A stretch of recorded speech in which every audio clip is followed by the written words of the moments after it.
আর বড়দিনে অবশ্যই weather update তো আমাদের নিতেই হবে, কারণ বড়দিনে জাঁকিয়ে শীত রয়েছে। কলকাতার মরশুমে শীতলতম দিন আজ।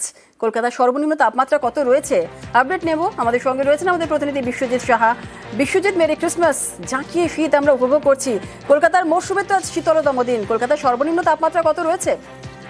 একদম খ্রিস্ট উৎসবের শুভেচ্ছা তোমাকেও, আমাদের দর্শকদের। এবং বড়দিনে সত্যি আশানুরূপ ভাবেই তাপমাত্রা অনেকটা নেমে গেল।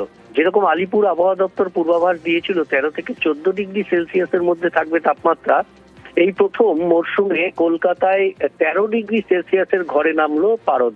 এবং আজ সর্বনিম্ন তাপমাত্রা সকালে যেটা রেকর্ড হয়েছে 13.7 ডিগ্রি সেলসিয়াস। অর্থাৎ গত 21শে ডিসেম্বর আমরা দেখেছিলাম মরশুমের শীতলতম দিন ছিল কলকাতায় 14.4 ডিগ্রি সেলসিয়াস, এবং তারও আগে ডিসেম্বরের শুরুতে 6ই ডিসেম্বর ছিল 14.5 ডিগ্রি সেলসিয়াস।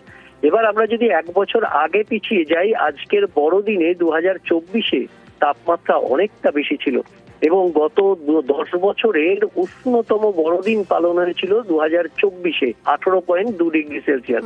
অর্থাৎ সেদিক থেকে দেখতে গেলে এই মরশুমের অর্থাৎ এবারের বড়দিন আশানুরূপ ভাবেই বেশ আবহাওয়া থাকবে মনোরম। সকালের দিকে হালকা কুয়াশা কোথাও থাকবে, এবং তারপর বেলাতে পরিষ্কার আকাশ এবং তাপমাত্রা স্বাভাবিকের নিচে, অর্থাৎ বেশ মনোরম আবহাওয়ায় বড়দিন পালন হবে। এবং আগামী কয়েকদিন অন্তত বর্ষ শেষের দিনগুলিতে আরো কিছুটা তাপমাত্রা নামতে পারে বলেই ইঙ্গিত দিচ্ছে। ধন্যবাদ বিশ্বজিৎ।